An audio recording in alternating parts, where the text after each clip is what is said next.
फूलेरा गांव के बूढ़ों की दोस्ती। गांव का नाम था फूलेरा। ये गांव भले ही छोटा था, लेकिन यहाँ की मिट्टी में अपनापन और लोगों के दिलों में सच्चाई बसती थी। इसी गांव में रहते थे दो बुजुर्ग, रामधन काका और मोतीलाल काका।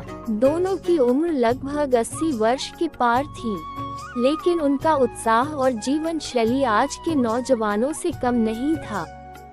रामधन और मोतीलाल बचपन से दोस्त थे। वक्त ने उन्हें कई बार परखा, लड़ाई झगड़े हुए, परिवारों में मतभेद आए, मगर उनकी दोस्ती में कभी दरार नहीं आई। जीवन की राहें अलग, लेकिन दिल एक। रामधन काका खेती किसानी में लग गए और मोतीलाल काका ने गांव की छोटी दुकान खोल ली। एक किसान और दूसरा दुकानदार, पर दोनों का जीवन सरल और ईमानदार था।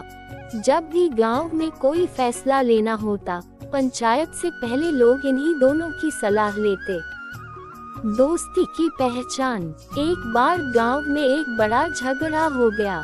दो परिवारों के बीच जमीन को लेकर मामला इतना बड़ा कि पंचायत भी उलझ गई। तब रामधन और मोतीलाल दोनों ने मिलकर दोनों पक्षों को समझाया। उन्होंने पुरानी बातें, कानून और गांव की एकता की मिसालें देकर झगड़ा सुलझा दिया। गांव वालों ने ताली बजाकर उनकी बुद्धिमत्ता की सराहना की। तभी से दोनों को लोग गांव के दो बुद्ध कहने लगे। रामधन काका के पास जब कोई गरीब आता तो उनको खाना खिला देते। ऐसे गरीबों को खाना खिलाना शुरू किया।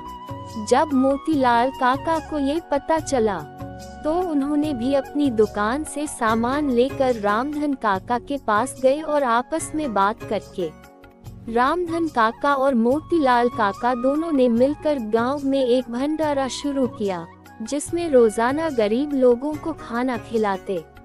ना कोई जाति देखी, ना धर्म, बस इंसानियत देखी। जब लोगों ने पूछा कि आप दोनों एक दूसरे से इतने खुश कैसे रह लेते हो, मोतीलाल हंसते हुए बोले, रिश्ते खून से नहीं, दिल से बनते हैं। रामधन काका और मोतीलाल काका ने फूलेरा गांव के चौपाल के पास बच्चों को कहानियां सुनाते और अच्छी अच्छी सीख देते। बच्चे खुशी खुशी वहां पर रहते। निष्कर्ष, इस कहानी से हमें ये सीखने को मिलता है कि सच्ची दोस्ती उम्र, हालात और परिवार की दीवारों से ऊपर होती है। जहां स्वार्थ खत्म होता है, वहीं से सच्चा रिश्ता शुरू होता है।